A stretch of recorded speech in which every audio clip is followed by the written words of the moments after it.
إن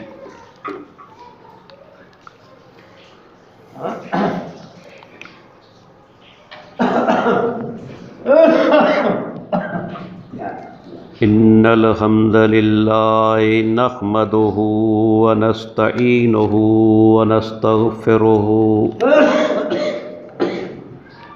ونعوذ بالله من شرور أنفسنا ومن سيئات أعمالنا من يهده الله فلا مضل له ومن يضلل فلا هادي له وأشهد أن لا إله إلا الله وحده لا شريك له وأشهد أن محمدا عبده ورسوله اللهم صل على محمد وعلى آل محمد كما صليت على إبراهيم وعلى آل إبراهيم إنك حميد مجيد اللهم بارك على محمد وعلى آل محمد كما باركت على إبراهيم وعلى آل إبراهيم إنك حميد مجيد من يطع الله ورسوله فقد رشد واهتدى ومن يعص الله ورسوله فقد ضل وغوى أما بعد فإن خير الحديث كتاب الله وخير الهدي هدي محمد صلى الله عليه وسلم وشر الأمور محدثاتها وكل محدثة بدعة وكل بدعة ضلالة وكل ضلالة في النار فأعوذ بالله السميع العليم من الشيطان الرجيم من همزه ونفخه ونفثه بسم الله الرحمن الرحيم لقد جاءكم رسول من أنفسكم عزيز عليه ما عنتم حريص عليكم بالمؤمنين رؤوف رحيم رب اشرح لي صدري ويسر لي أمري واحلل عقدۃ من لسانی یفقہوا قولی۔ اللہ تعالیٰ کے انسانوں پر بے شمار احسان ہیں۔ یہ احسان اس قدر ہیں کہ دنیا کا کوئی انسان اللہ تعالیٰ کے احسانوں کو اور اللہ تعالیٰ کی نعمتوں کو شمار نہیں کر سکتا۔ اللہ تعالیٰ نے خود قرآن مجید کے اندر فرمایا وَإِن تَعُدُّوا نِعْمَتَ اللَّهِ لَا تُحْصُوهَا إِنَّ الْإِنسَانَ لَظَلُومٌ كَفَّارٌ۔ اگر تم اللہ تعالیٰ کی نعمتوں کو شمار کرنا چاہو تو تم کبھی بھی ان کو شمار نہ کر سکو گے۔ بے شک انسان بڑا ظالم اور بڑا ناشکرا ہے۔ تو اللہ تعالیٰ کی نعمتوں کو، اللہ تعالیٰ کے احسانات کو دنیا کا کوئی انسان شمار نہیں کر سکتا، حتیٰ کہ اللہ کے آخری اور پیارے پیغمبر محمد الرسول اللہ صلی اللہ علیہ وسلم بھی اللہ تعالیٰ کی نعمتوں کو اور احسانات کو شمار نہیں کر سکتے۔ صحیح بخاری کی حدیث ہے، ام المومنین سیدہ عائشہ رضی اللہ عنہا فرماتی ہیں کہ ایک رات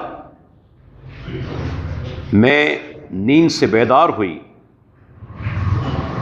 تو دیکھا کہ اللہ کے پیارے پیغمبر اپنے بستر پر موجود نہیں۔ میں ان کو تلاش کرنے کے لیے نکلی ہوں، کمرے کے اندر اندھیرا ہونے کی وجہ سے میرے ہاتھ اللہ کے پیارے پیغمبر محمد الرسول اللہ صلی اللہ علیہ وسلم کی ایڑیوں کو لگے۔ آپ سجدے کی حالت میں تھے اور آپ کی دونوں ایڑیاں آپس میں ملی ہوئی تھیں۔ میں نے سنا کہ اللہ کے پیارے پیغمبر فرما رہے تھے، اللہم لا اوصی ثناء علیک انت کما اثنیت علی نفسک۔ اے اللہ، میں تیری ثنا کو شمار نہیں کر سکتا، تیری تعریف اور حمد کا حق ادا نہیں کر سکتا۔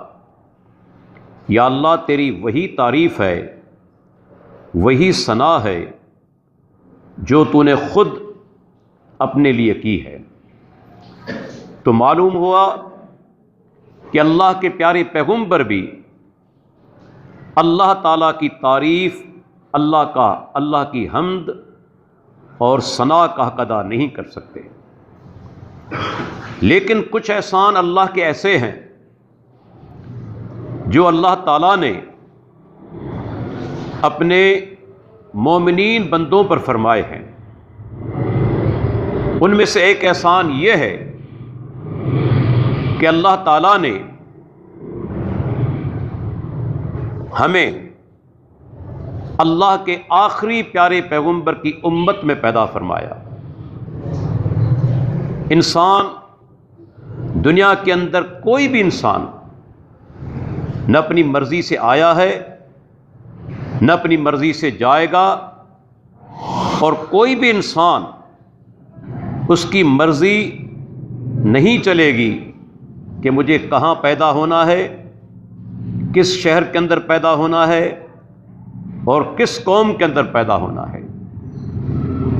یہ سراسر اللہ تعالیٰ کی مہربانی ہے کہ اللہ تعالیٰ نے ہمیں اپنے آخری اور پیارے پیغمبر کی امت میں پیدا فرمایا۔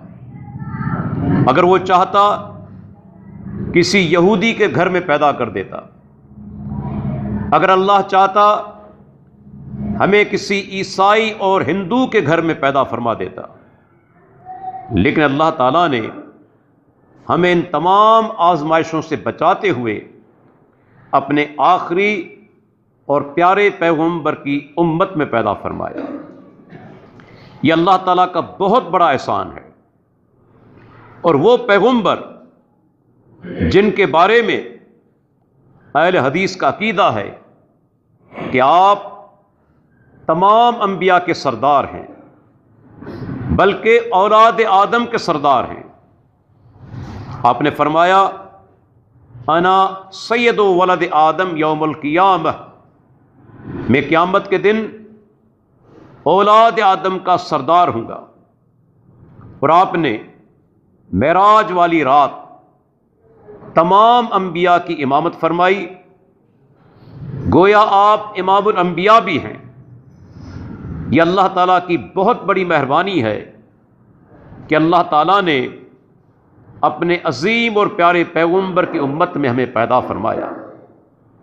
وہ پیغمبر جس کی شان سے قرآن مجید اور احادیث مبارکہ بھری ہوئی ہیں۔ آپ دیکھیں، اللہ تعالیٰ نے ایک مقام پر فرمایا، وما آتاکم الرسول فخذوہ وما نہاکم عنہ فانتہوا۔ میرا پیغمبر آپ کو جو بھی چیز دے اسے لے لو، اور جس چیز سے منع کرے اس سے رک جاؤ۔ اب بعض لوگ یہ کہتے ہیں کہ ہمیں حدیث کی کوئی ضرورت نہیں، ہمارے لیے قرآن مجید ہی کافی ہے۔ تو ان سے سوال کیا جائے گا کہ آپ قرآن مجید کی اس آیت کی کیا تفسیر کریں گے کہ میرا پیغمبر جو کچھ تمہیں دے اسے لے لو اور جس سے منع کرے اس سے رک جاؤ۔ اب اللہ کے نبی نے ہمیں کیا کیا چیزیں دی ہیں؟ قرآن مجید تو اللہ کی طرف سے ہے نا، اللہ کی طرف سے نازل ہوا ہے۔ اللہ کے نبی جو بات کریں، جو عمل کریں، کسی چیز سے روکیں، کسی کام کو کرنے کا حکم دیں، یہ ساری چیزیں بھی دین ہیں، یہ ساری چیزیں واجب الاتباع ہیں ایک مومن پر۔ تو معلوم ہوا کہ اللہ کے پیارے پیغمبر کی ذات، آپ کی شخصیت، آپ کا عمل، آپ کا قول پوری امت کے لیے حجت ہے۔ صرف قرآن مجید کافی نہیں، بلکہ ایک مقام پر اللہ تعالیٰ نے فرمایا وَأَنزَلْنَا إِلَيْكَ الذِّكْرَ لِتُبَيِّنَ لِلنَّاسِ مَا نُزِّلَ إِلَيْهِمْ وَلَعَلَّهُمْ يَتَفَكَّرُونَ۔ ہم نے یہ قرآن آپ کی طرف نازل فرمایا تاکہ آپ اس کی تشریح کریں، لوگوں کو سمجھائیں۔ اب یہاں سے ایک نقطہ واضح ہوا کہ اللہ کے نبی کی یہ ڈیوٹی ہے، آپ کا فرض منصبی ہے کہ آپ قرآن مجید کی تشریح کریں۔ اور دوسرا نقطہ، یقیناً اللہ کے پیارے پیغمبر نے وہ ڈیوٹی ادا کی، وہ فرض ادا کیا، قرآن مجید کی تشریح کی۔ تو اب سوال پیدا ہوتا ہے کہ اللہ کے نبی نے جو تشریح کی وہ کہاں ہے اور کس صورت کے اندر موجود ہے؟ بھئی قرآن مجید تو اللہ کا کلام ہے نا۔ اب اللہ کے نبی نے قرآن مجید کی جو تشریح کی، آپ نے جو تفسیر کیا، وہ تفسیر اور تشریح کہاں ہے اور کس صورت میں موجود ہے؟ معلوم ہوا کہ اللہ کے پیارے پیغمبر کی احادیث، آپ کی سنت اسی طرح حجت ہے جس طرح قرآن مجید حجت ہے۔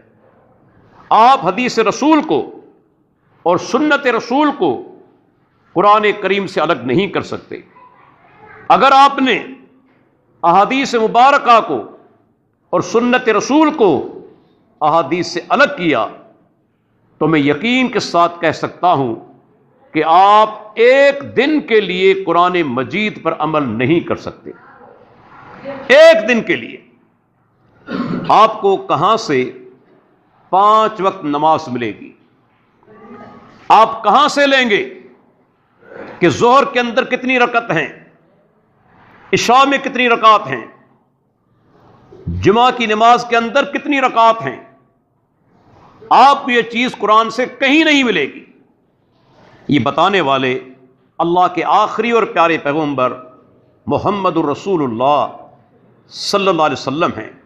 اور دیکھیں، بعض اوقات اللہ کے نبی کا عمل اس قدر اہم ہو جاتا ہے کہ آپ قرآن مجید کے عام حکم کو ترک کر دیتے ہیں۔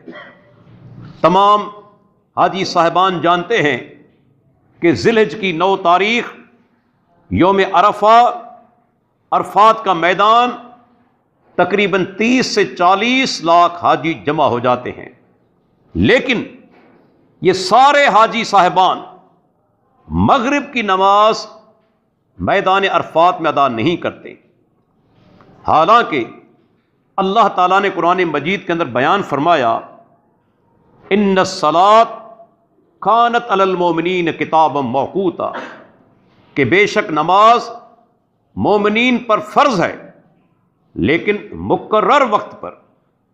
اب سارے افراد جانتے ہیں کہ مغرب کا ٹائم، مغرب کا وقت جیسے سورج غروب ہوتا ہے، جیسے ہی سورج غروب ہوا مغرب کی نماز کا وقت ہو چکا۔ لیکن آج 9 تاریخ ذی الحجہ کی 30 لاکھ حاجی میدان عرفات میں جمع ہیں، سورج ان کی آنکھوں کے سامنے غروب ہوتا ہے، لیکن ایک بھی آدمی وہاں مغرب کی نماز ادا نہیں کرے گا۔ آخر وجہ کیا ہے؟ کیا اس کا سبب ہے؟ ایک ہی وجہ ہے کہ اللہ کے پیارے پیغمبر محمد الرسول اللہ صلی اللہ علیہ وسلم نے 9 ذی الحجہ کی تاریخ میدان عرفات میں نماز مغرب ادا نہیں کی۔ اب تمام مسلمان جو حج کرنے کے لیے میدان عرفات میں آتے ہیں وہ مغرب کی نماز میدان عرفات میں ادا نہیں کریں گے، بلکہ سنت یہ ہے کہ اللہ کے پیارے پیغمبر سورج غروب ہونے کے بعد عرفات سے روانہ ہوتے ہیں، رات کو دیر سے آپ مزدلفہ پہنچتے ہیں اور وہاں آپ مغرب اور عشاء کو ملا کر پڑھتے ہیں، آپ جمع کرتے ہیں۔ اب سارے حاجی جو بھی حج کرنے کے لیے جائے گا اس پر لازم ہے کہ مغرب اور عشاء دونوں نمازیں وہ مزدلفہ کے میدان کے اندر جمع کر کے پڑھے گا۔ دیکھیں یہاں ہم سب کے سب اللہ کے پیارے پیغمبر کی سنت پر عمل کرتے ہیں۔ ٹھیک اسی طرح 10 ذی الحجہ کی رات سارے حاجی صاحبان مزدلفہ کے میدان کے اندر موجود ہوتے ہیں۔ یہاں رات گزارنا یہ بھی رکن ہے حج کا، حج کے لیے لازم ہے۔ لیکن آپ ایک عجیب بات نوٹ کریں گے کہ سنت یہ ہے کہ 10 ذی الحجہ کی رات سارے کے سارے حاجی صاحبان نماز مغرب اور نماز عشاء ادا کرنے کے بعد وہ سو جائیں اور اٹھیں فجر نماز کے لیے۔ آج کی رات وہ تہجد ادا نہیں کریں گے، حالانکہ آپ جانتے ہیں تہجد کی نماز کس قدر ایک عظیم نماز ہے۔ اللہ کے نبی نے اس کی جو فضیلت بیان کی ہے 4 باتیں انتہائی اہم ہیں۔ آپ نے فرمایا علیکم بقیام اللیل، تم اپنے آپ پر رات کا قیام تہجد کی نماز لازم کر لو، لازم بنا دو۔ فَإِنَّهُ دَابُ الصَّالِحِينَ قَبْلَكُمْ، سب سے پہلی بات کہ تم سے پہلے جو بھی صالحین گزر چکے، نیک انسان گزر چکے، وہ سب کے سب تہجد کے پابند تھے۔ جو چاہتا ہے کہ میں متقی بن جاؤں، اللہ تعالیٰ مجھے اپنا دوست بنا لے، اس کے لیے لازم ہے کہ وہ تہجد کا پابند ہو۔ یہ سب سے پہلی بات۔ دوسری بات تہجد کی نماز کی ادائیگی، آپ نے فرمایا قربۃ الی ربکم، تم اپنے رب کے نزدیک ہو جاؤ گے، قربت تمہیں مل جائے گی۔ تیسرا فائدہ تکفیر السیئات، نماز تہجد کی ادائیگی کی وجہ سے تمہارے گناہ معاف ہو جائیں گے۔ اور چوتھا بڑا فائدہ آپ نے فرمایا تہجد نماز کی وجہ سے اللہ تعالیٰ تمہارے جسم سے بیماریوں کو دور کرتا ہے۔ یہ 4 بڑے فائدے ہیں، اتنی عظیم نماز، لیکن 10 کی رات کوئی حاجی یہ نماز نہیں پڑھے گا۔ وجہ کیا ہے کہ اللہ کے پیارے پیغمبر نے مزدلفہ کے میدان میں جب آپ نے مغرب اور عشاء کو جمع کر کے ادا کیا، اس کے بعد آپ سو گئے اور آپ فجر کی نماز کے لیے اٹھے ہیں، تو آج کی رات تہجد نہ پڑھنا سنت ہے۔ دیکھیں اللہ کے نبی کے عمل کی اہمیت، آج کی رات آرام کرنا سنت ہے، نماز پڑھنا سنت نہیں۔ یہ اللہ کے نبی کے عمل کی شان اور عظمت۔ اور دیکھیں صحابہ کرام رضی اللہ عنہم اللہ کے پیارے پیغمبر محمد رسول اللہ صلی اللہ علیہ وسلم کے عمل کو، آپ کے قول کو جب بھی وہ سنتے فوراً عمل کرتے۔ سیدنا عبداللہ بن عمر رضی اللہ عنہما جب حج کے لیے آتے، آپ جانتے ہیں کہ منا کے اندر 3 جمرات ہیں، جسے لوگ نادانی کی وجہ سے شیطان کہتے ہیں۔ یہ شیطان کا لفظ درست نہیں، بلکہ جمرہ، جس کے معنی ہے ایک ستون، پلر۔ اب یہ 3 پلر ہیں، سب سے بڑا جمرہ عقبہ، اس کے بعد درمیان والا جمرہ وسطیٰ، اس کے بعد سب سے چھوٹا جمرہ صغریٰ۔ سیدنا عبداللہ بن عمر جب آتے تو راوی حدیث کا کہتا ہے کہ جب وہ جمرہ صغریٰ کو کنکریاں مارتے، 7 کنکریاں، اس کے بعد بیت اللہ کی طرف، قبلہ کی طرف منہ کر کے ہاتھ اٹھا کر کافی دیر تک دعا کرتے۔ اس کے بعد جب آتے جمرہ وسطیٰ کی طرف، اسے بھی 7 کنکریاں مارتے اور قبلے کی طرف منہ کر کے طویل وقت کے لیے دعا مانگتے رہتے۔ لیکن جب آتے جمرہ عقبہ کی طرف تو کنکریاں مارنے کے بعد آپ نہ وہاں ٹھہرتے، نہ دعا کرتے اور روانہ ہو جاتے۔ کسی آدمی نے پوچھا، عبداللہ جب آپ جمرہ صغریٰ کو کنکریاں مارتے ہیں، جمرہ وسطیٰ کو کنکریاں مارتے ہیں، آپ قبلے کی طرف منہ کر کے کھڑے ہو جاتے ہیں اور کافی دیر تک دعا مانگتے رہتے ہیں، لیکن جب آپ جمرہ عقبہ کو کنکریاں مارتے ہیں تو نہ کھڑے ہوتے ہیں نہ دعا کرتے ہیں، وجہ کیا ہے؟ عبداللہ بن عمر رضی اللہ عنہما نے جواب دیا، اس وجہ سے کہ اللہ کے پیارے پیغمبر کو میں نے دیکھا جب وہ آتے تو آپ جمرہ عقبہ کو کنکریاں مارنے کے بعد وہاں سے چل دیتے، ٹھہرتے نہیں تھے۔ میں اسی وجہ سے اللہ کے پیارے پیغمبر کی سنت پر عمل کرتا ہوں کہ اللہ کے نبی نے یہ طریقہ اپنایا۔ معلوم ہوا دین کے اندر کوئی چیز اپنی عقل سے، اپنی خواہش سے، اپنے جذبات سے آپ شامل نہیں کر سکتے جب تک کہ اللہ کے پیارے پیغمبر کا عمل موجود نہ ہو، آپ کا قول موجود نہ ہو۔ اور دیکھیں قول کی اہمیت، صحابہ کرام کس قدر اس کا اہتمام کرتے۔ سیدہ ام دردہ رضی اللہ عنہا صحابیہ ہیں، عظیم صحابی ابو دردہ رضی اللہ عنہ کی اہلیہ ہیں، ان کی بیوی ہیں۔ ابو دردہ رضی اللہ عنہ وفات پا گئے، انتقال کر گئے۔ جب ان کا انتقال ہوا تو امیر معاویہ رضی اللہ عنہ نے ام دردہ رضی اللہ عنہ کی طرف نکاح کا پیغام بھیجا کہ میں آپ سے شادی کرنا چاہتا ہوں۔ کیا جواب دیا؟ انہوں نے کہا وَلَسْتُ أُرِيدُ بِأَبِي دردہ بدلا، میں ابو دردہ کے مقابلے میں ان کی جگہ پر کسی اور کو شوہر کی حیثیت سے پسند نہیں کرتی۔ وجہ کیا ہے کہ اللہ کے نبی کا فرمان مبارک مجھے یاد ہے، المرأۃ لآخر ازواجہا، اگر کسی عورت نے دنیا کے اندر ایک سے زیادہ نکاح کیے، بالفرض اس کے 2 شوہر ہوئے، پہلا شوہر انتقال کر گیا اور اس کے بعد دوسری شادی کر لی، تو اگر دونوں شوہر جنتی ہیں اور عورت بھی جنتی ہے تو سوال پیدا ہوتا ہے کہ جنت کے اندر وہ کس کی بیوی بنے گی؟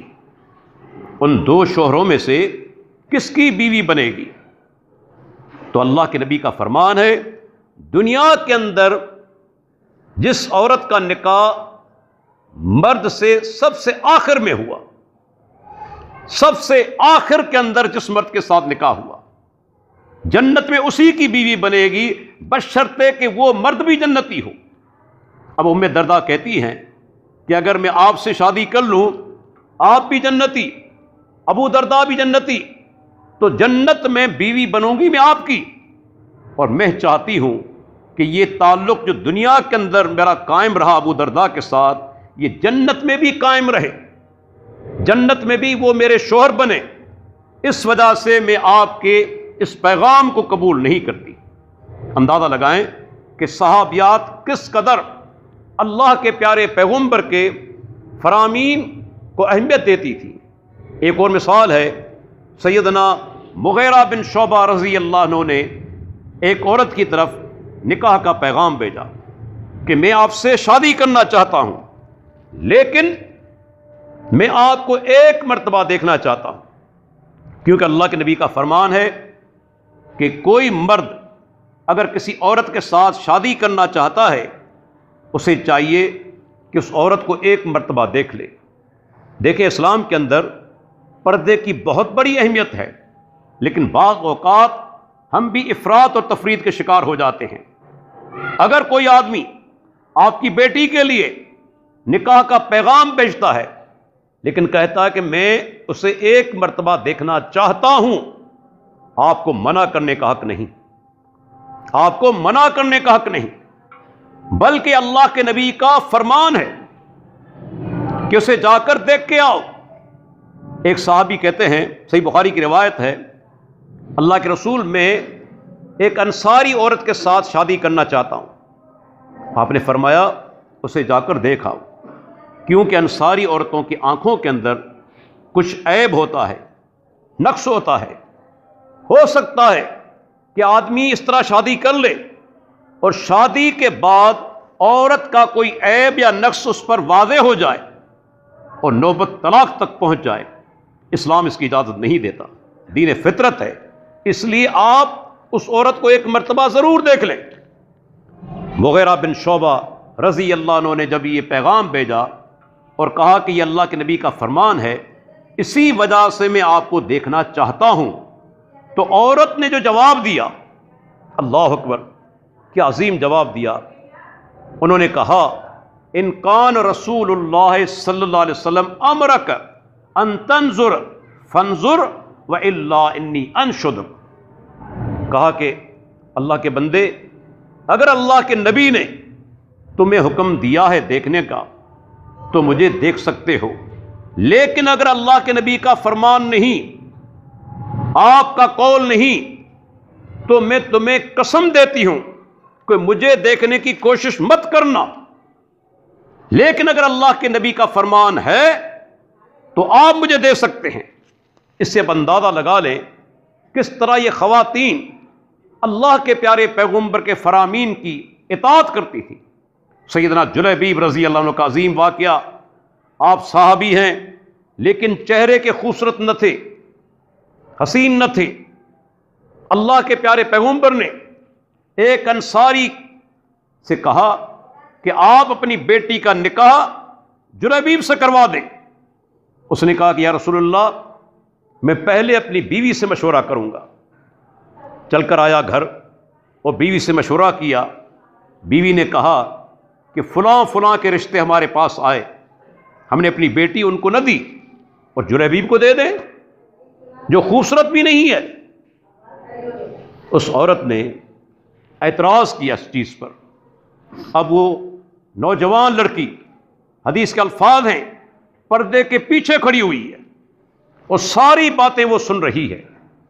وہاں سے پکار کر کہتی ہے اتردون علی رسول اللہ صلی اللہ علیہ وسلم امرہ، اے امی جان، ابا جان، کیا آپ اللہ کے نبی کے حکم کو ٹھکراتے ہیں؟ ادفعونی الی النبی صلی اللہ علیہ وسلم فإنہ لن یضیعنی، مجھے اللہ کے نبی کے حوالے کر دو، مجھے یقین ہے میرا پیغمبر کبھی مجھے ضائع نہیں کرے گا۔ ایک مومنہ کا جواب ہے، ایک مومن کا جواب ہونا چاہیے کہ جب بھی کوئی آدمی اللہ کے نبی کی پیروی کرے، آپ کی اطاعت کرے، یاد رکھیں اسے کبھی نقصان پہنچنے والا نہیں۔ بظاہر اگر تھوڑا سا نقصان پہنچے بھی صحیح، وہ اس کی آزمائش ہو سکتی ہے، لیکن اس کا آخری نتیجہ یہی ہے، دنیا کے اندر بھی سکون اور آخرت میں جنت الفردوس۔ جو آدمی اللہ کے پیارے پیغمبر محمد رسول اللہ صلی اللہ علیہ وسلم کی اطاعت کرتے ہیں۔ دیکھیں بعض اوقات ہمیں کچھ باتیں سمجھ میں نہیں آتی کہ بھئی یہ حدیث اس کے معنی کیا ہیں، تو مومن حکمت تلاش نہیں کرتا، کبھی کبھار لوگ ہم سے سوال کرتے ہیں کہ ڈاکٹر صاحب یہ حدیث ہے، لیکن اس حدیث کی حکمت کیا ہے، فرمان رسول کی حکمت کیا ہے؟ میں انہیں ایک ہی جواب دیتا ہوں کہ سب سے بڑی حکمت یہ ہے کہ اللہ کے پیارے پیغمبر نے اس پر عمل کیا ہے، اللہ کے پیارے پیغمبر کا فرمان ہے۔ مجھے بتائیں اللہ کے نبی کے عمل سے بڑھ کر، آپ کے قول سے بڑھ کر کیا اور کوئی حکمت ہو سکتی ہے؟ دیکھیں آپ نے فرمایا جب تم میں سے کوئی آدمی ذی الحج کا چاند دیکھے اور قربانی کا ارادہ ہو، جب تک قربانی نہ کر لے اپنے جسم کے بال اور ناخن اس کو نہیں کاٹنے چاہیے۔ اب اس کی حکمت کیا ہے اللہ ہی بہتر جانتا ہے، لیکن مومن پر لازم ہے کہ اللہ کے نبی کا فرمان تسلیم کرے۔ صحابہ کبھی یہ سوال نہیں کرتے تھے کہ یا رسول اللہ اس بات کی حکمت کیا ہے، فوراً اطاعت کرتے تھے۔ دیکھیں اللہ کے پیارے پیغمبر صحابہ کو نماز پڑھا رہے ہیں، نماز پڑھاتے ہوئے آپ نے جوتے پہن رکھے ہیں، دوران نماز اچانک آپ نے جوتے اتارے اور اپنی بائیں طرف رکھ دیے۔ صحابہ کرام جو پیچھے نماز پڑھ رہے تھے انہوں نے بھی اپنے جوتے اتار دیے اور جوتے بائیں طرف رکھ دیے۔ جب نماز ختم ہوئی تو آپ نے فرمایا کہ میرے پاس جبرائیل آئے تھے اور انہوں نے کہا کہ آپ کی جو جوتی ہے، جو جوتے ہیں، اس کے نیچے تہ کے اندر نجاست لگی ہوئی ہے، گندگی لگی ہوئی ہے، اسی وجہ سے میں نے اپنے جوتے اتار دیے۔ اب یہاں ایک نقطہ بھی ہے، یہ حدیث ہمیں بتاتی ہے کہ اللہ کے نبی عالم الغیب نہیں، غیب نہیں جانتے۔ اگر وہ غیب جانتے ہوتے تو مجھے بتائیں ایک نجاست لگی ہوئی جوتی پہن کر آپ کس طرح نماز پڑھاتے؟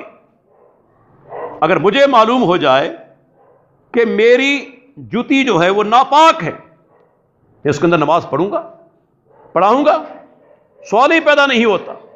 معلوم ہوا کہ آپ علم غیب نہیں جانتے جب تک اللہ تعالیٰ نہ بتا دے، اللہ کے بتانے کے بعد آپ کو علم ہوتا ہے۔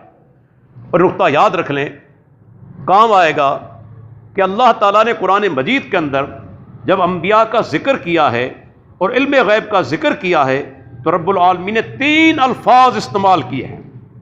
اطلاع غیب، اللہ پیغمبروں کو غیب کی اطلاع دیتا ہے، اور اطلاع ہم کسے دیتے ہیں؟ جسے پتہ نہ ہو۔ بھائی فلاں کو یہ اطلاع دے آؤ کہ فلاں کا انتقال ہو گیا ہے۔ ہم کیوں اطلاع دیتے ہیں؟ کیونکہ اسے پتہ نہیں ہوتا۔ تو اللہ پیغمبروں پر غیب جو ہے اللہ ان کو اطلاع دیتا ہے، اور دوسری چیز اللہ پیغمبروں پر غیب کو ظاہر کرتا ہے۔ معلوم ہوا کہ غیب ان سے پوشیدہ تھا، اللہ نے ظاہر کر دیا، وہ جانتے نہیں، اللہ نے غیب کو ان پر ظاہر کر دیا۔ جب ظاہر ہو گیا تو اب غیب رہا ہی نہیں۔ اور تیسری چیز اللہ انہیں غیب کی خبریں دیتا ہے، اور خبر کس کو دی جاتی ہے؟ جسے خبر نہ ہو۔ قرآن کریم میں کہیں آپ کو یہ الفاظ نہیں ملیں گے، احادیث مبارکہ کے اندر کہیں آپ کو یہ الفاظ نہیں ملیں گے کہ اللہ کے نبی غیب جانتے ہیں۔ نہیں، غیب کا اطلاع، غیب کو ظاہر کرنا، غیب کی خبریں دینا، یہ 3 الفاظ استعمال ہوئے۔ تو اللہ کے نبی نے فرمایا مجھے جبرائیل نے کہا کہ آپ کی جوتی کے اندر نجاست لگی ہوئی ہے، میں نے اس وجہ سے یہ جوتے اتار دیے، تم نے کیوں اتارے؟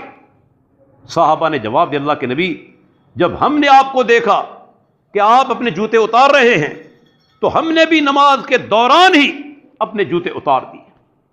یہ اطاعت رسول، بات سمجھ میں آیا نہ ہے لیکن پیارے پیغمبر کی اطاعت کرنی ہے، اور دیکھیں بڑی بڑی برکات اس سے حاصل ہوتی ہیں، بہت بڑی بڑی برکات آپ کو ملتی ہیں اطاعت رسول سے۔ سیدہ ام سلمہ رضی اللہ عنہا عظیم صحابیہ عورت ہیں، ان کے شوہر ابو سلمہ رضی اللہ عنہ بھی عظیم صحابی ہیں، ان کا انتقال ہو چکا، بیوی کو شدید صدمہ پہنچا، جب آپ کا شوہر نیک بھی ہو، ہمدرد بھی ہو، آپ کی عزت کرنے والا ہو، آپ کو محبت دینے والا ہو، تو سیدھی سی بات ہے کہ بیوی کو شدید صدمہ پہنچتا ہے جب شوہر کا انتقال ہو جائے۔ انہیں بھی شدید صدمہ پہنچا۔ اللہ کے پیارے پیغمبر کی طرف ایک پیغام بھیجا، یا رسول اللہ مجھے سخت تکلیف پہنچی ہے، کوئی ایسی دعا بتا دیں کہ میرا یہ غم ہلکا ہو جائے۔ تو آپ نے سیدہ ام سلمہ رضی اللہ عنہا کو دعا بتائی، اللہم اہجرنی فی مصیبتی واخلف لی خیرا منہا، اے اللہ مجھے جو مصیبت پہنچی ہے یا اللہ اس پر تو مجھے اجر دے، اور اس سے بہتر مجھے عطا فرما۔ اس سے مراد اس شوہر سے بہتر، کیونکہ تکلیف پہنچی تھی ابو سلمہ کی وفات کی وجہ سے۔ اب الفاظ کیا ہیں؟ اس سے بہتر مجھے عطا فرما۔ اب کہتی ہیں کہ میں نے دعا پڑھنا شروع کر دی، لیکن ایک چیز میری سمجھ میں نہیں آ رہی تھی کہ میرے شوہر عظیم صحابی، اور دعا کے الفاظ ہیں کہ مجھے ان سے بہتر عطا فرما۔ اب ان سے بہتر کون ہوگا؟ لیکن میں نے سوچا اللہ کے پیارے پیغمبر کے الفاظ ہیں، آپ نے مجھے یہ دعا سکھلائی ہے، مجھے ہر صورت میں یہ دعا جاری رکھنی ہے۔ کہتی ہیں عدت کے دن پورے ہوئے، 4 ماہ 10 دن، اللہ اکبر، دروازے پر دستک ہوئی۔ ایک آدمی اللہ کے پیارے پیغمبر کی طرف سے چل کر آیا اور کہا کہ ام سلمہ، اللہ کے آخری رسول محمد رسول اللہ صلی اللہ علیہ وسلم نے آپ کے لیے نکاح کا پیغام بھیجا ہے۔ وہ کہتی ہیں تب مجھے سمجھ میں بات آئی کہ میں دعا کے اندر کہتی تھی کہ مجھے ابو سلمہ سے بہتر عطا فرما۔ یقیناً ابو سلمہ عظیم صحابی تھے، کوئی شک نہیں، لیکن اب میں جن کی زوجہ بننے والی ہوں، جن کی بیوی بننے والی ہوں، وہ امام الانبیاء ہیں، اولاد آدم کے سردار ہیں۔ تب مجھے پتا چلا کہ اس دعا کی برکات کیا ہے۔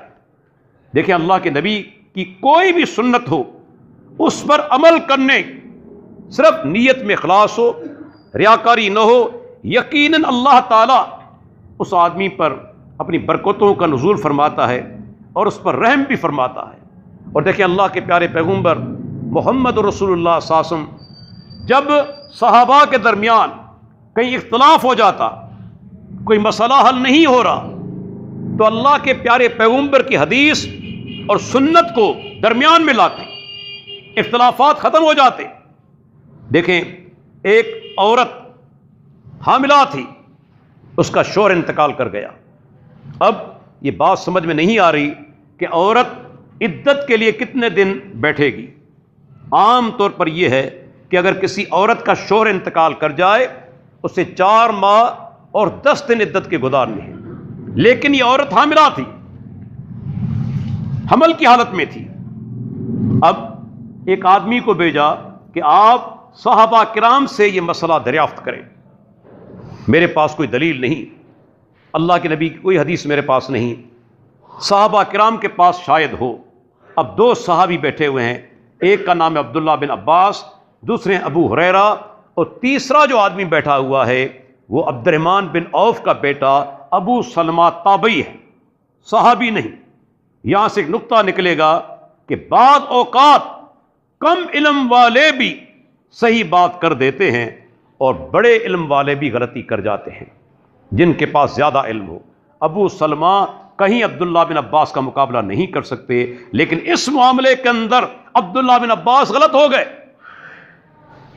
سائل پہنچا مجلس کے اندر، اس نے سب سے پہلے سوال کیا کہ عبداللہ آپ کچھ جانتے ہیں؟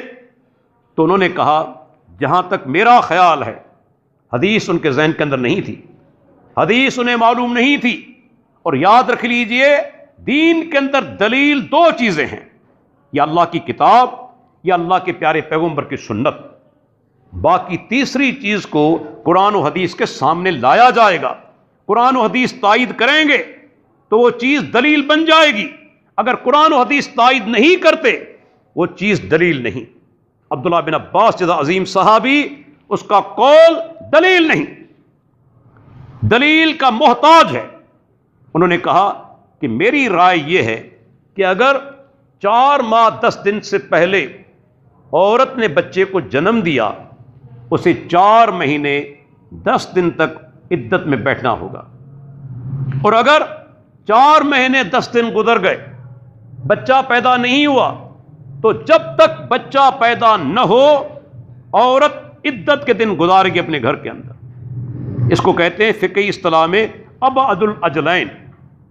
اگر 4 ماہ 10 دن سے پہلے بچہ پیدا ہو گیا، عورت پھر بھی 4 ماہ 10 دن تک عدت میں بیٹھے گی، اور اگر 4 ماہ 10 دن گزر گئے بچہ پیدا نہیں ہوا تو جب بچہ یعنی پیدا ہوگا اس عورت کی عدت ختم ہوگی۔ اب سائل نے دیکھا ابو سلمہ کی طرف، تابعی کی طرف، آپ کیا کہتے ہیں؟ انہوں نے کہا میری رائے بھی یہی ہے، لیکن میری رائے جو یہ ہے کہ جس دن بچہ پیدا ہوگا عدت ختم ہو جائے گی۔ اگر شوہر انتقال کر جائے، عورت حمل کی حالت میں ہو، دوسرے دن بچہ پیدا ہو گیا، عدت ختم ہو جائے گی، اب چاہے نیا نکاح کر سکتی ہے۔ اب سائل نے ابو ہریرہ کی طرف دیکھا، آپ کیا کہتے ہیں؟ اب ان میں سے کسی کے پاس اللہ کے نبی کی حدیث موجود نہیں۔ اگر دلیل ان کے پاس موجود ہوتی تو کیوں ایک دوسرے کی طرف ریفر کرتے کہ بھئی تم بتاؤ تم بتاؤ؟ دلیل نہیں ہے۔ ابو ہریرہ کہتے ہیں کہ میری رائے وہی رائے ہے جو میرے بھتیجے ابو سلمہ کی رائے ہے، میں بھی یہی کہتا ہوں، عورت بچہ پیدا کرے گی اور اس کی عدت ختم ہو جائے گی۔ اب یہاں مسئلہ الجھ گیا، کہاں جائیں؟ کسے صحیح کہیں کسے غلط کہیں؟ عبداللہ بن عباس صحیح ہیں یا ابو ہریرہ صحیح ہیں؟ بھیا فیصلہ کس طرح کریں گے؟ جو لوگ کہتے ہیں کہ قول صحابی حجت ہے، میں ان سے سوال کرتا ہوں کہ یہاں آپ کیا کہیں گے؟ عبداللہ بن عباس درست ہیں یا ابو ہریرہ صحیح ہیں؟ مجھے بتائیں۔ اور اگر کوئی ساتھی یہ کہتا ہے کہ جناب فلاں صحابی صحیح ہے تو دوسرا سوال یہ ہوگا کہ آپ نے کس بنیاد پر کہا کہ یہ صحابی صحیح ہے؟ مجھے وہ بنیاد بتائیں، مجھے وہ بنیاد بتائیں جس بنیاد پر آپ نے یہ فتویٰ دیا کہ یہ صحابی درست ہے۔ اللہ اکبر۔ آپ اس میں مشورہ کرتے ہیں، ایک آدمی کو روانہ کرتے ہیں کہ ازواج مطہرات کی طرف جائیں، ہو سکتا ہے اللہ کے پیارے پیغمبر کی کسی اہلیہ کو جواب معلوم ہو۔ ایک آدمی روانہ ہوتا ہے اور سیدہ ام سلمہ رضی اللہ عنہ کی طرف پہنچتا ہے۔ ایک روایت کے اندر سیدہ عائشہ رضی اللہ عنہ کی طرف آتا ہے اور پورا مسئلہ ان کے سامنے رکھتا ہے، بیان کر کے سناتا ہے۔ آپ کہتی ہیں کہ اللہ کے پیارے پیغمبر کے زمانے کے اندر ایک عورت کا شوہر انتقال کر گیا، وہ حاملہ تھی، حمل کی حالت میں تھی، ٹھیک 40 دن کے بعد بچہ پیدا ہوا۔ آپ نے فرمایا تیری عدت ختم ہو چکی، چاہے تو دوسرا نکاح بھی کر سکتی ہے۔ تو حاملہ عورت جس دن اس کا حمل وضع ہوگا اسی دن اس کی عدت ختم ہو جائے گی۔ اب دیکھیں اختلافات پیدا ہو رہے ہیں، لیکن جب اللہ کے نبی کی حدیث آ گئی معاملہ ختم ہو گیا۔ لیکن آج ہم مسلمانوں کے درمیان کئی اختلافات موجود ہیں، عقیدے کے اختلافات، نماز کے بارے میں اختلافات، لیکن ختم کیوں نہیں ہوتے؟ اس وجہ سے نہیں ہوتے کہ اللہ کے پیارے پیغمبر کی حدیث اگر آ جائے پھر بھی اللہ کے بندے اس پر عمل کرنے کے لیے تیار نہیں، اس کے بعد بھی عمل کرنے کے لیے تیار نہیں۔ دیکھیں ابن حبان کی حدیث ہے، آپ نے فرمایا من توضأ کما امر وصلی کما امر غفر له ما تقدم من ذنبہ۔ آپ نے فرمایا جس آدمی نے وضو کیا جس طرح اسے حکم ہے، جس طرح میرا طریقہ ہے، اور اس نے نماز پڑھی جس طرح اسے حکم دیا گیا ہے، یعنی میری سنت کے مطابق، اس کے سارے گناہ معاف کر دیے جاتے ہیں وضو اور نماز کی وجہ سے۔ یہ صحیح حدیث ہے۔ لیکن دیکھیں کتنے ہمارے بھائی ہیں آج بھی، آپ دیکھیں وضو کرتے ہیں، ان کا وضو اللہ کے پیارے پیغمبر کے طریقے کے بالکل خلاف، سنت کے بالکل خلاف۔ اور کبھی ان دوستوں نے اپنے مولوی صاحب سے سوال نہیں کیا کہ مولوی صاحب ہمیں یہ چیز بتا دیں کہاں ثابت ہے۔ اب یہ ساتھی جب وضو کرتے ہیں تو گردن کا مسح کرتے ہیں، اس طرح الٹے ہاتھوں سے گردن کا مسح کرتے ہیں. یہ گردن کا مسح کہیں کسی صحیح حدیث سے ثابت ہی نہیں. لیکن چلے جائیں کسی بھی مسجد کے اندر، اہل حدیث کی مسجد کو چھوڑ کر، بلکہ مجھے بڑے افسوس کے ساتھ کہنا پڑتا ہے کہ بعض ہمارے اہل حدیث بھائی بھی اتنے جاہل ہیں. میں نماز کے لیے آتا ہوں مسجد کے اندر، دیکھتا ہوں یہ بیٹھے ہوئے ہیں، وضو کر رہے ہیں اور گردن کا مسح کر رہے ہیں. اللہ اکبر! جو بدعت ہے.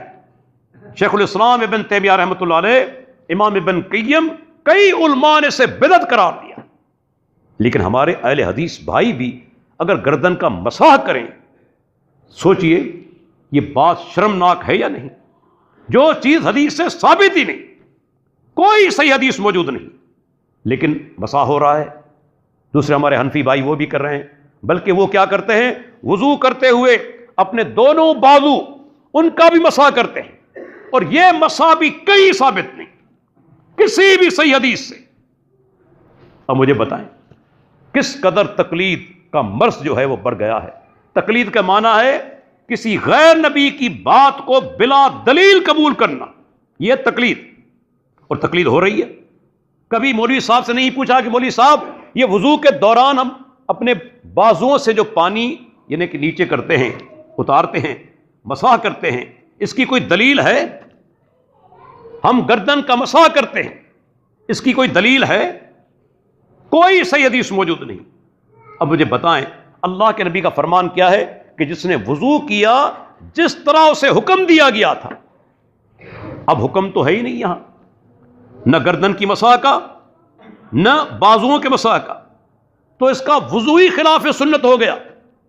اس کے گناہ کس طرح معاف ہوں گے؟ دوسری بات، جس طرح ہمارا حکم ہے اسی طرح اس نے نماز ادا کی. اللہ اکبر!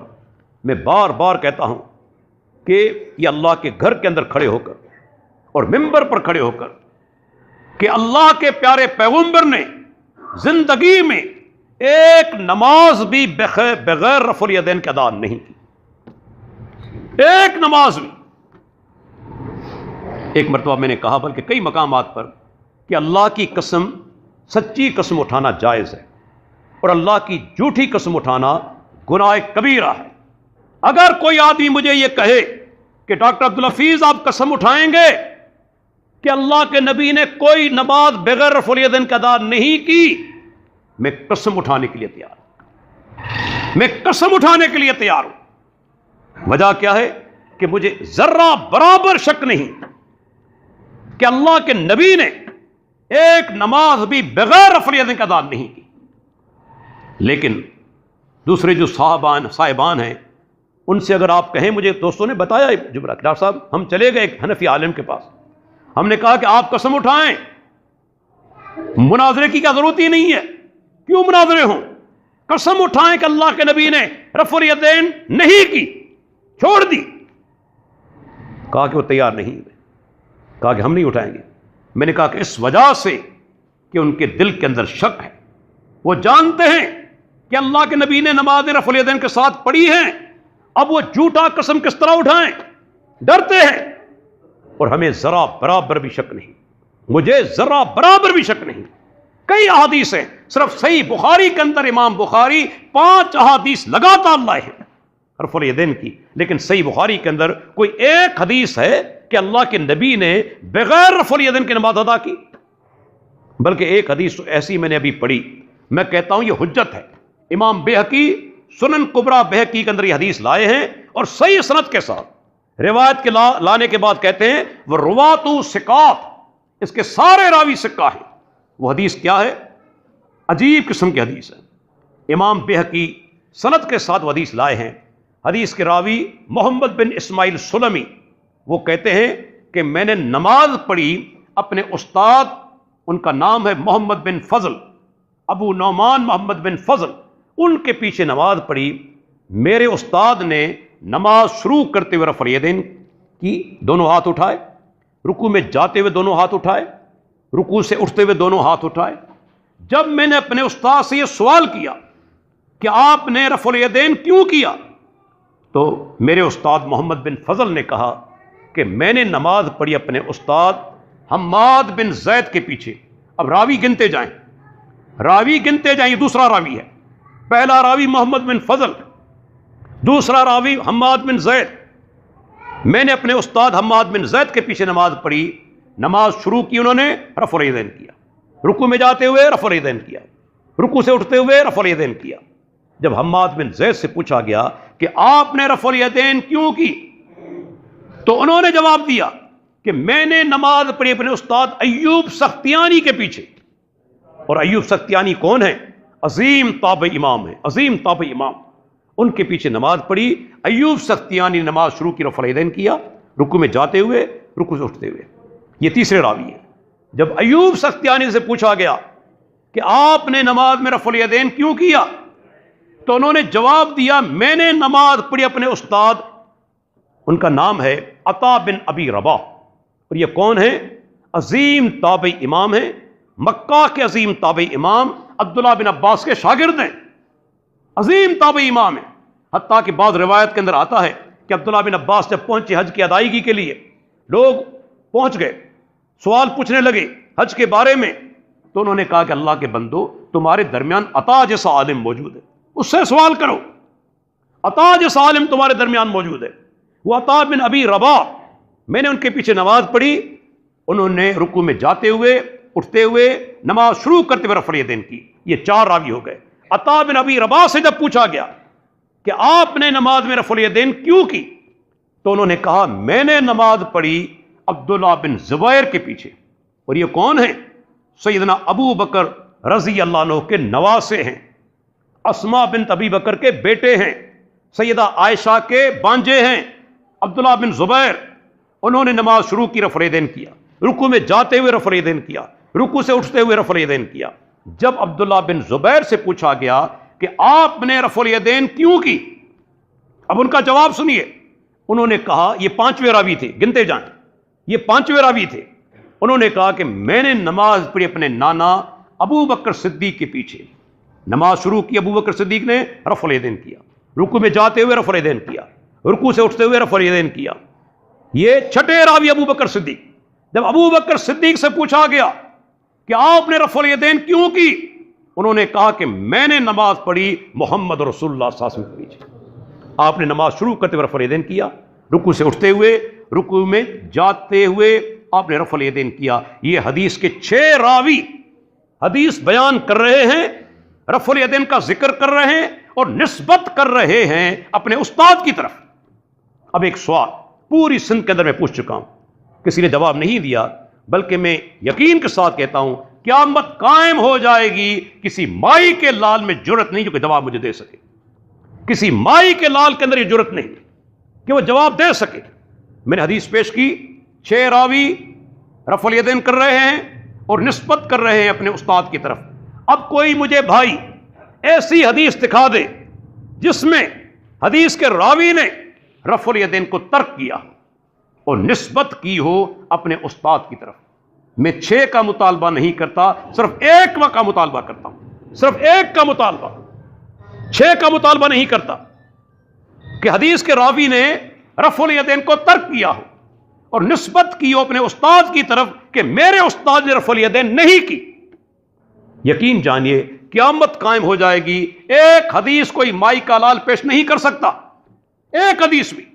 بلکہ میں آپ کو بتاتا چلوں، سیدنا عبداللہ بن عمر رضی اللہ عنہما عظیم صحابی ہیں، ان کے بارے میں آتا ہے کہ جب وہ کسی آدمی کو دیکھتے کہ نماز پڑھ رہا ہے اور رفع الیدین نہیں کر رہا، رماؤ بالعصا، زمین سے کنکریاں اٹھاتے اور اسے مارتے کہ اللہ کے بندے رفع الیدین کر.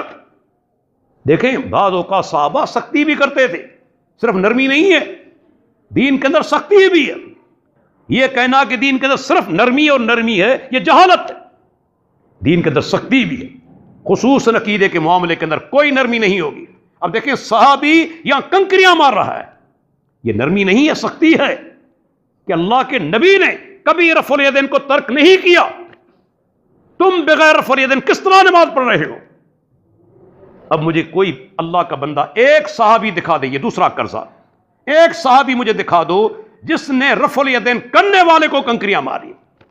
جس نے رفع الیدین کرنے والے کو کنکریاں ماری ہوں. قیامت قائم ہو جائے گی. کوئی مائی کا لال مجھے ایک حدیث نہیں دکھا سکتا, ایک حدیث مجھے دکھا نہیں سکتا.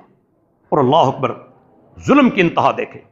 پڑھے لکھے لوگ بھی جاہل, ڈیلی اللہ کے بندے 3 رکعت پڑھتے ہیں وتر نماز, 3 رکعت پڑھتے ہیں نا, کبھی 1 نہیں پڑھیں گے, 5 نہیں پڑھیں گے, حالانکہ حدیث سے 1 بھی ثابت ہے, 5 بھی ثابت ہے, بلکہ وتر کے معنی ہی ایک ہے, بنیادی معنی ہی ایک ہے. ان اللہ وتر یحب الوتر, اللہ ایک ہے اور اللہ کو ایک ہونا پسند ہے. وتر کے معنی جو یعنی کہ عدد یعنی کہ 21 پر ہوں, جیسے 1 3 5 7 9 11 13, ان کی ابتدا ہوتی ہے 1 سے. اللہ وتر ہے اور وتر کو ہونا اللہ پسند کرتا ہے. تو 1 رکعت وتر ثابت ہے, 3 بھی ثابت ہیں, 5 بھی ثابت ہیں, لیکن اللہ کے بندے کبھی 5 نہیں پڑھیں گے, کبھی 1 نہیں پڑھیں گے. لیکن 3 رکعت میں آخری رکعت کے اندر دعائے قنوت سے پہلے کیا کریں گے؟ اللہ اکبر کہتے ہوئے رفع الیدین کرتے ہیں, اللہ اکبر کہتے ہوئے رفع الیدین کرتے ہیں. یہ رفع الیدین اللہ کے پیارے پیغمبر نے زندگی میں 1 مرتبہ نہیں کیا, 1 مرتبہ نہیں کیا. بے انصافی کی حد دیکھیں, ظلم کی حد دیکھیں. جو کام اللہ کے نبی نے 1 مرتبہ نہیں کیا روز کرتے ہیں, اور جو کام اللہ کے نبی نے کبھی چھوڑا نہیں, کرنے کے لیے تیار نہیں. قیامت کے دن کیا جواب دیں گے؟ کیا جواب دیں گے مجھے بتائیں. جو آدمی اس قدر یعنی کہ تقلید میں گرا ہوا ہو, غرق ہو, کہ حدیث مل جائے پھر بھی عمل نہ کرے. بھئی امام ابو حنیفہ, امام شافعی, امام احمد بن حنبل, امام مالک, یہ سب قابل احترام ہیں, لیکن یہ مقتدا نہیں. مقتدا اگر کوئی ہے تو محمد رسول اللہ صلی اللہ علیہ وسلم. یہ مقتدا نہیں ہے, قابل احترام ہے. امام ابو حنیفہ کا قول ہے کہ ماں اپنے بچے کو 2.5 سال تک دودھ پلائے. کہاں ثابت ہے؟ نہ قرآن سے ثابت نہ حدیث سے ثابت. تو کہ امام ابو حنیفہ کی پیروی کریں گے؟ قرآن کہتا ہے کہ ماں اپنے بچے کو 2 سال تک دودھ پلائے, ابو حنیفہ کہتے ہیں 2.5 سال پلائے. تو کیا ابو حنیفہ کے قول کو لیں گے, قرآن کو چھوڑ دیں گے؟ اللہ کے بندو, اللہ نے کہاں کہا ہے کہ ابو حنیفہ کی پیروی کرو؟ اللہ نے فرمایا اطیعوا الرسول, محمد رسول اللہ کی پیروی کرو, اللہ کے نبی کی پیروی. جو فرق بین الناس, دنیا کے تمام انسانوں کے اندر فرق کرنے والے اگر کوئی ہیں تو محمد رسول اللہ صلی اللہ علیہ وسلم. قیامت کے دن اب اللہ کے سامنے کھڑے ہوں گے انشاءاللہ. اللہ تعالیٰ یہ سوال کرے, میرے بندے تو نے عمل یہ کیوں کیا؟ ہم کہے کہ پروردگار تیرے پیارے پیغمبر کی حدیث کو پڑھ کر اللہ تعالیٰ کبھی انشاءاللہ ہماری پکڑ نہیں کرے گا, کیونکہ اسی اللہ نے حکم دیا اطیعوا الرسول. لیکن کہیں کہ یا اللہ فلاں مولوی کی وجہ سے, فلاں عالم کی وجہ سے, فلاں امام کی وجہ سے, اللہ تعالیٰ فرمائے گا میں نے کہاں حکم دیا تھا کہ ان کی پیروی کرو؟ یہ تو حکم دیا تھا وَأُولِي الْأَمْرِ, اولي الامر کی بھی پیروی کرو, لیکن فِن تنازعتم فی شیء فردوہ الی اللہ والرسول, اگر اختلاف ہو جائے تو لوٹاؤ اللہ کی طرف اور رسول کی طرف, حکمران کی طرف یا عالم کی طرف نہیں. اب اختلاف ہو چکا, کچھ کہتے ہیں رفع الیدین کرنی ہوگی, دوسرے کہتے ہیں نہیں کرنی ہوگی. اب اللہ کے نبی کی طرف لوٹاؤ. پیارے پیغمبر نے 1 نماز بغیر رفع الیدین ادا نہیں کی. بلکہ ایک بڑا جملہ کہتا ہوں, اور اس کے لیے جگر چاہیے, دل چاہیے. ایک جملہ ایسا میں کہوں گا, تکبر کی بات نہیں, اللہ مجھے تکبر سے بچائے. یہ اعتماد ہے, یہ اعتماد ہے مجھے. اگر رفع الیدین کرنے کی وجہ سے تم میں سے کسی آدمی کی نماز خراب ہو جائے, میں تمہیں اجازت دیتا ہوں قیامت کے دن پکڑ لینا میرے گلے سے کہ ڈاکٹر عبدالحفیظ تمہاری وجہ سے ہم نے رفع الیدین کیا. اس سے بڑھ کر کوئی بات ہوگی؟ بعض جگہ پر میں نے یہ بات کی, لوگ کانپنے لگے, کہا ڈاکٹر صاحب اس سے بڑی بات کیا ہوگی؟ تو میں یہ دعوت دیتا ہوں, اگر تمہاری نمازیں رفع الیدین کی وجہ سے خراب ہوں, قیامت کے دن ڈاکٹر عبدالحفیظ کے گلے سے پکڑ لینا. یہ کوئی حنفی مولوی کہے گا مر جائے گا, اس کی زبان سے کلمات نہیں نکلیں گے, وہ جھوٹا ہے. اس کا دل بھی کہتا ہے کہ میں جھوٹا ہوں. اور مجھے ذرا برابر شک نہیں کہ محمد رسول اللہ صلی اللہ علیہ وسلم نے 1 نماز بھی اس زمین پر, اس دھرتی پر بغیر رفع الیدین ادا نہیں کی. دوستو اسی میں ہماری نجات ہے. لوگوں کو نہ دیکھیں یہ کیا کریں گے, ہمیں مار ڈالا ہے, کیا مر جائیں گے. نہ کوئی روزی بند کر سکتا ہے, نہ کوئی مار سکتا ہے, نہ آپ کی عزت کم کر سکتا ہے. اللہ کے بندو اطاعت کرو اللہ کی, اللہ کے رسول کی, اوروں کی طرف مت دیکھو. یہ تمہیں کام نہیں آئیں گے قیامت کے دن. یہ وڈھیرے مولوی, یا امام، اس دن اگر کوئی چیز کام آئے گی قرآن و سنت پر عمل کرنا، یہی چیز ہمیں انشاءاللہ کام آئے گی۔ اللہ تعالیٰ سے دعا ہے اللہ تعالیٰ ہمیں قرآن و حدیث پر عمل کرنے کی توفیق عطا فرمائے۔ وآخر دعوانا ان الحمدللہ رب العالمین۔